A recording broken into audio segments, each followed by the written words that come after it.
Hi friends, good morning. నేను Tirumala agriculture పత్తి పంట పొలంకి అయితే వచ్చిన ఫ్రెండ్స్. మాకైతే నిన్న రాత్రి 7 గంటల నుంచి భారీ వర్షం పడింది. 7 నుంచి 10 గంటల వరకు భారీ వర్షం పడింది. అసలు ఒకటే లెవెల్ పడింది. ఇంకా తెల్లవారులు అయితే తూపర 10-11 వరకు తగ్గిపోయి ఇంకా నైటల్లో తూపర పడుకుంటూనే ఉంది తుఫాన్ లాగా. అందుకే గుంట్ల పొలంకి వచ్చిన. ఇది ఏమన్నా గుంట్లు నీళ్లు ఆగినాయేమో అని తెంపుదామని. ఇది అందులో పాపిచ్చి పెట్టింది కాబట్టి ఏమీ ఆగలేదు. బాగా 20 రోజులు వాన పడక మొత్తం తాగేసింది. ఏ గుంటలు అయితే నీళ్ళు ఆగలేవు.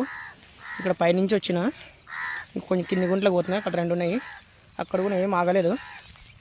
పూర కింది గుంట వద్దు, అందుకని కొంచెం ఆగింటాయేమో చూస్తా పోయి. ఇంక ఇప్పటి నుంచి ఉంటుంది సినిమా. పురుగు మందులు కొట్టుకోవాలి, లేదంటే ఇంకా ఇప్పుడు గులాబీ పురుగు ఇంకా అన్ని పురుగులు పడతాయి ఈ వానలకి. మొన్న కొట్టినా కానీ బెట్టకు కొట్టినాను, ఏం పని చేసిందో లేదో. వాన పడుతుంది మొత్తం, చెల్లుగుని వాన పడుతుంది. ఇది ఏదో ఒప్పు అయినందుకు కొంచెం వానకు తట్టుకుంటుంది.